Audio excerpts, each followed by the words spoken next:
Hello, Pioneer Heritage Orchestra. I am here with Justin today, and we wanted to have a conversation and show you guys just a little bit of behind the scenes on Justin and all of his success on his instrument and how he does it and how he manages all the things. And so I'm going to let Justin talk about all of his accomplishments this year, and maybe you could fill us in on what it means to be a winner in fill in the blank and how you got there.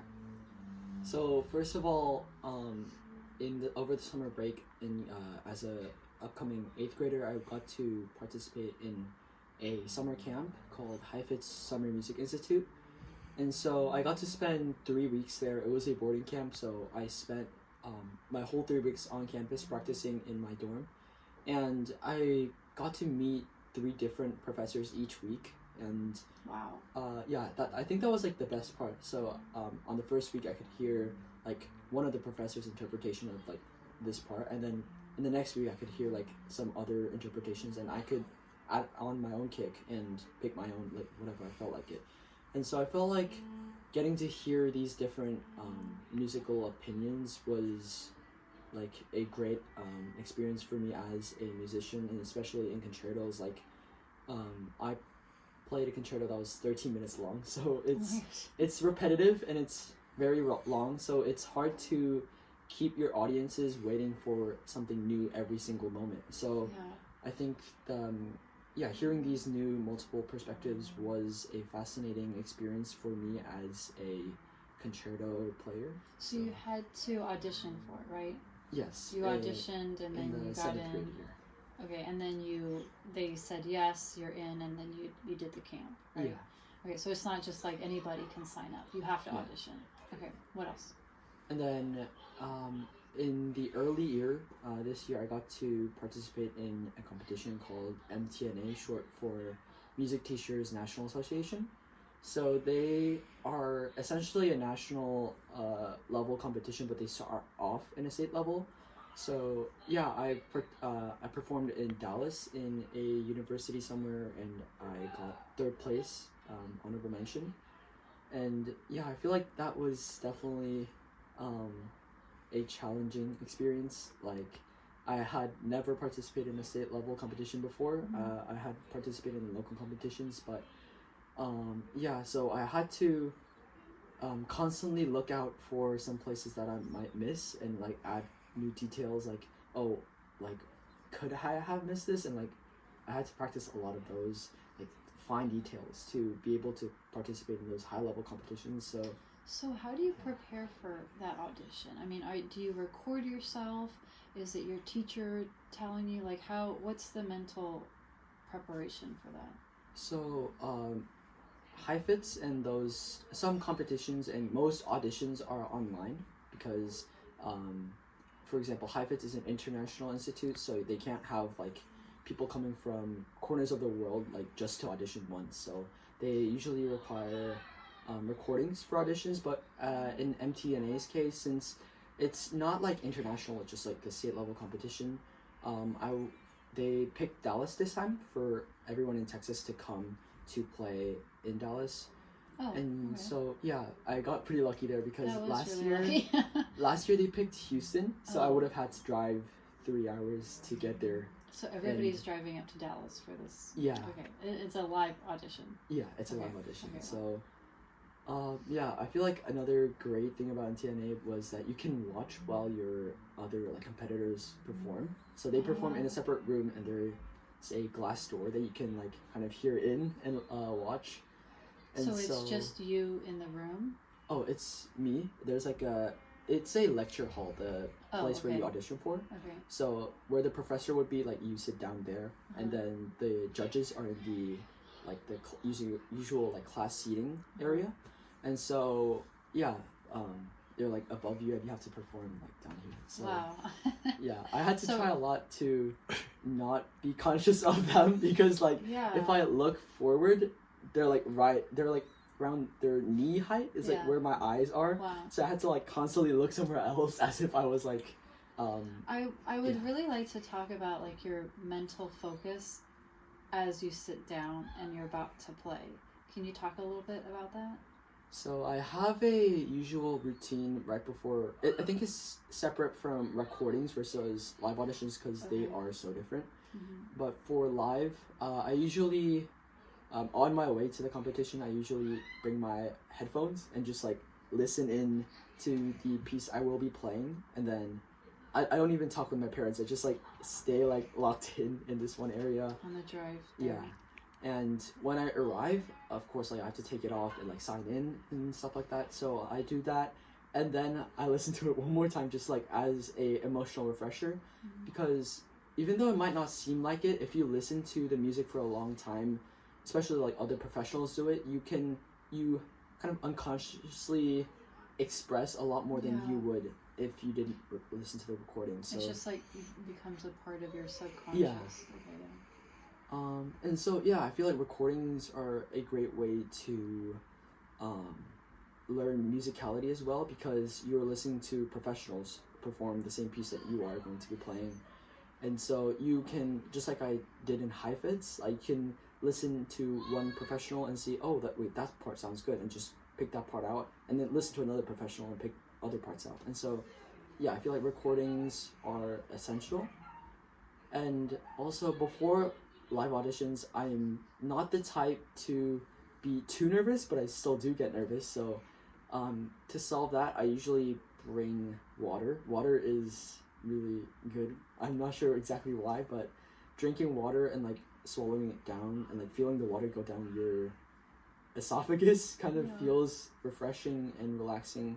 And also, my parents sometimes recommended chocolate or banana. Like chocolate can give you like an awakening factor, kind of like coffee in the morning, and banana kind of calms you down.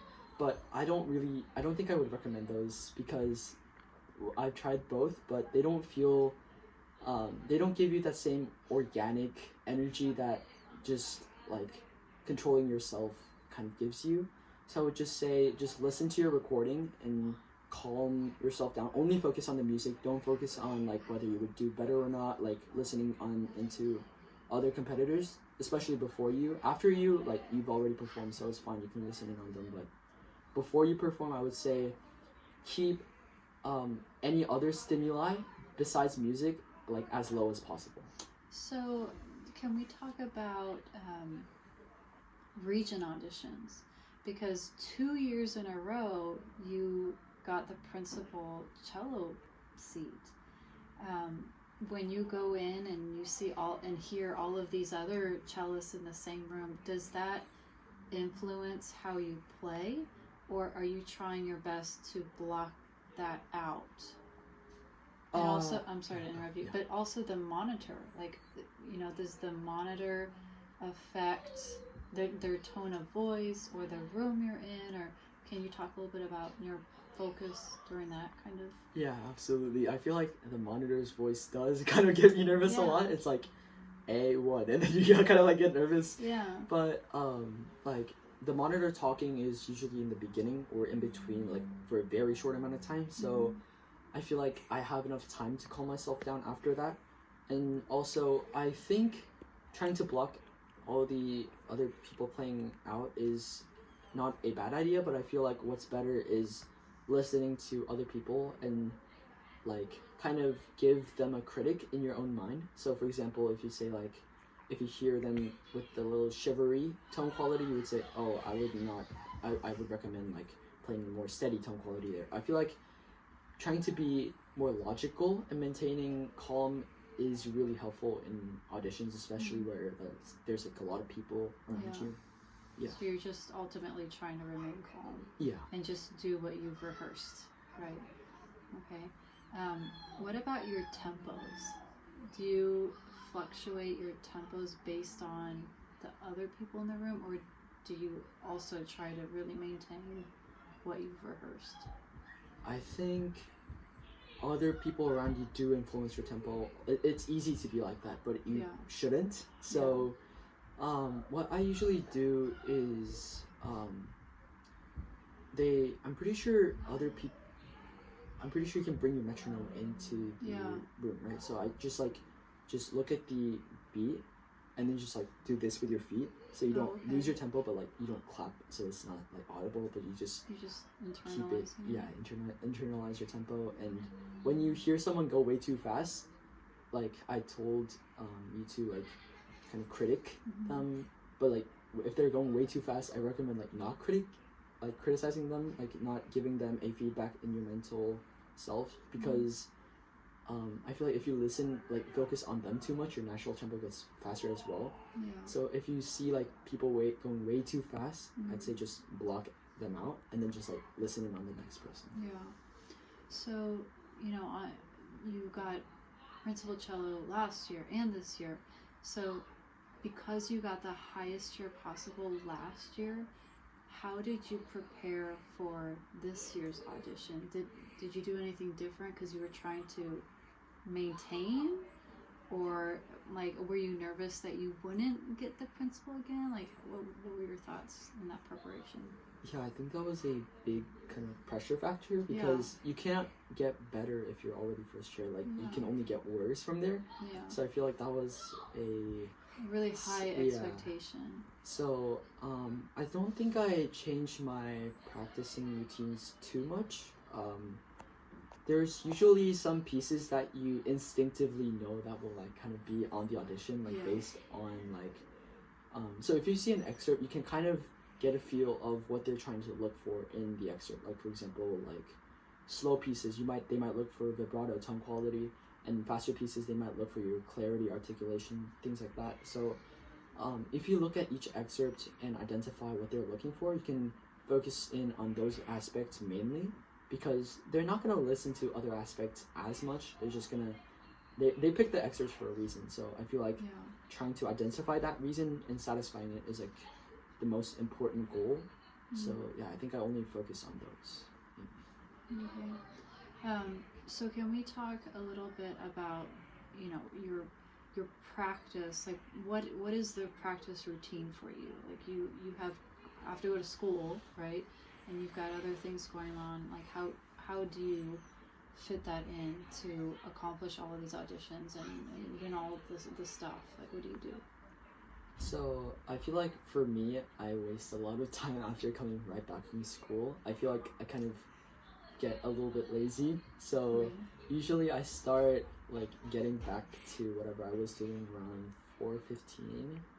Yeah, so 4:15.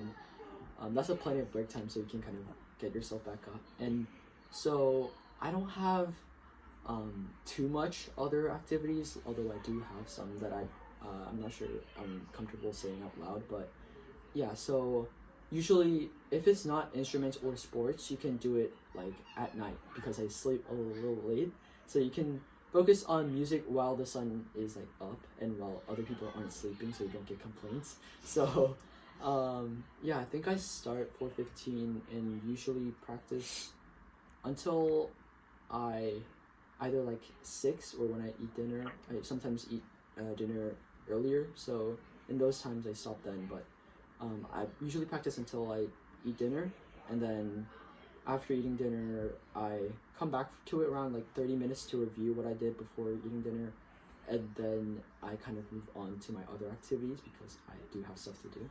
But so around region time, of course, like I am participating in competitions as well as region, so I had to practice both my concertos and region excerpts. So I think I since there's 6 region excerpts usually, I think I split them into 3, so 2 excerpts per day. I only do those 2. Like I don't even look at the other 4. I just do those 2 and pick out a concerto, because I was getting ready to perform 3 at the time. So I split those concertos as well. So I would practice 2 excerpts, 1 concerto per day. So I feel like excerpts kind of are like etudes in the nature. So I feel like I used the region as a warm-up in a way. Of course, I can't only use it for warm-up, but I do use it like as a method to get my hand ready for more fast and complex concertos. So yeah, and also like you always say in our classes, never like, unless you're in the week before competition or audition, almost never run through. Like Yeah. running through only wastes your energy. That was and- my next question is, you know, Yeah. like you sit down and like what are you thinking about? Like do you have an agenda in your head like today I'm going to practice on intonation or I need to fix this bar on the shift or like do you think about that or is it just more like sit down ready go? I think it's tricky to generalize a goal for every single piece. So Yeah. I usually have I pick out two similar excerpts, Oh, okay, that's usually a good like idea. two slow excerpts or like two technically difficult excerpts. So So I can the technique kind of falls into both. yeah, so you can focus on one thing per day Yeah. while basically doing two excerpts. So I think when I sit down, I usually have those mental notes of parts that I usually mess up. So I kind of just start there. I don't do any like run through in the beginning. So I do those parts and then kind of look at the bigger area. Like for example, if I'm practicing like 3 specific measures, I try to extend it into like the whole phrase so I can like kind of see what it's like to play it like along with the other parts that I didn't practice yet. And so if I can get it like I think 5 times in a row, then I move on to the next excerpt or other parts that I need to practice. But yeah. I was listening to the Bulletproof Musician guy, and he was talking about the week leading up to a big performance to back off on practicing. And he was talking about a lot of musicians they start cramming and leading up to the audition it's way kick it up into high gear and you're practicing like crazy. Is that what you do, or do you back off and practice less leading up to the audition or the day of a performance? Yeah, so before I think it's exactly a week too. So before that, I usually practice around. If I'm only practicing one concerto, I usually spend 2.5 hours per day practicing a single concerto. So I think that's not too less of a time to get ready until then. But if I do have some crucial parts that I need to practice in intonation, I usually just spend the last week only practicing intonation, nothing else. Oh, okay. Because there was this one time where I was practicing like performing for a competition, and I practiced I think 5 hours to like 3 days in a row, and I got a blister on one of my fingers. So I had to, it kind of backfired. I had to stop practicing for a couple days to like let the blister go back down. But yeah, so I would not recommend over practicing. I do recommend lots of practice, but not over practicing. Like, what about the day of? Like, you wake up, do you start cello like immediately as you wake up, or what's like the day of routine? So I think it depends on the time period of the audition or competition. If it's at the like 6 p.m., 7 p.m., like at the end of the day, I usually practice a little bit in the morning and then take a break until lunch. And then I just come back to it like an hour or two before the performance. So it's not like an all day. Yeah, it's not an all day. So if you do it all day, your fingers will definitely get tired. Because then you spend all that energy practicing, and then here comes the audition, and then you're exhausted, right? Yeah, I think it's crucial to identify kind of like your golden time, Yeah. like the amount of time you need to practice before you get that kind of perfect feel. There's like this unique feeling where it feels like your fingers in like right hand are just locked in, like synchronized. So I think it's really important to identify that time until you have that golden hour. So for me, I think it's around 2 hours. Yeah, so I usually as a warm-up. As a warm-up. I usually don't even practice parts that are like running, like 16th notes. I just do like shifting, intonations, and because shifting and intonation requires you to kind of loosen up your fingers and then shift. So I feel like that kind of essentially kind of allows you to get relaxed on both of your hands sides. So yeah, I think that's a great way to warm up before your day of the performance. Okay. Can you talk a little bit about the Carnegie Hall experience?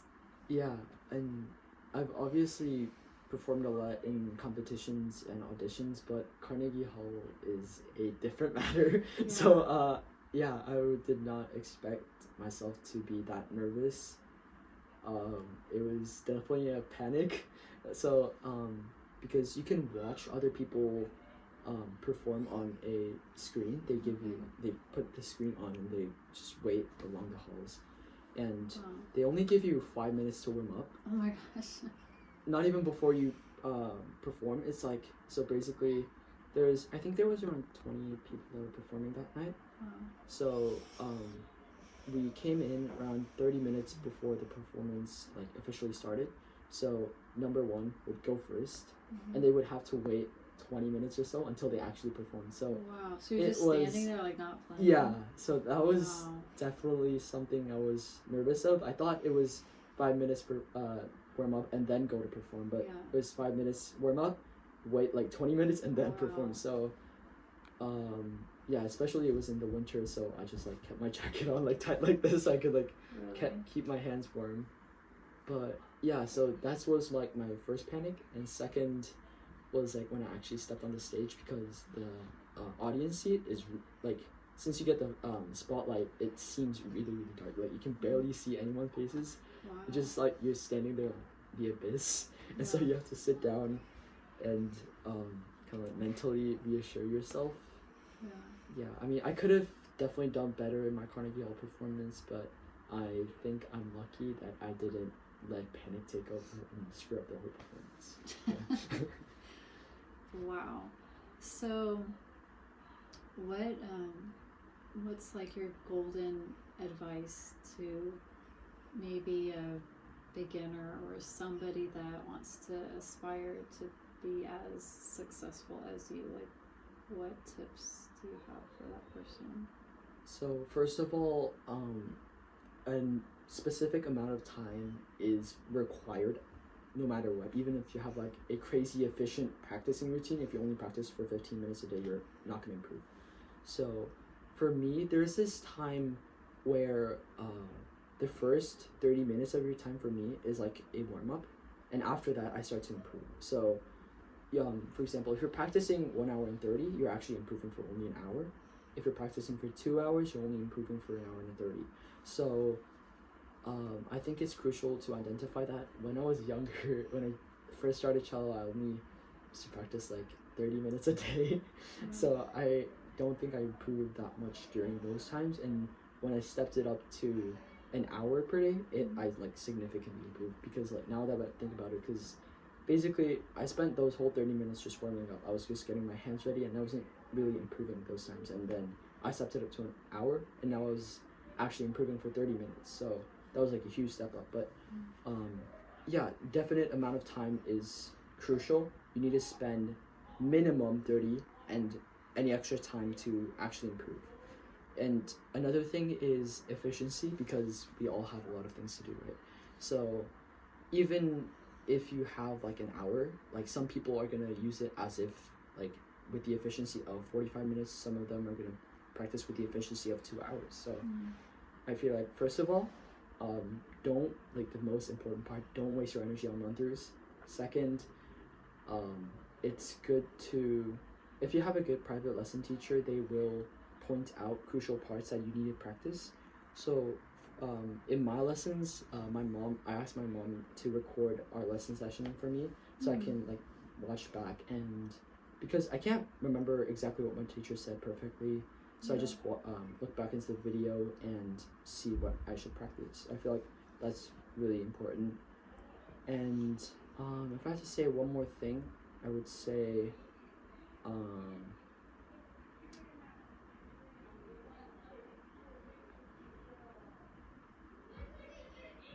sorry, I'm having like a brain freeze.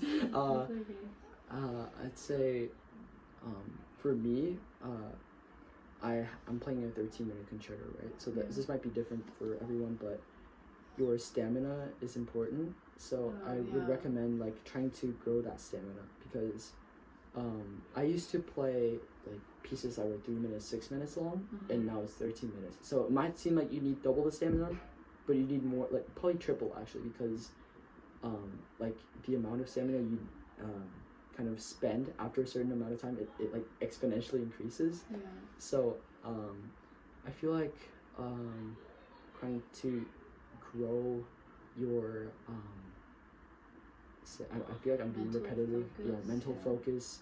Because for me, like during the recording that I did, after I passed around the 10-minute mark, Yeah.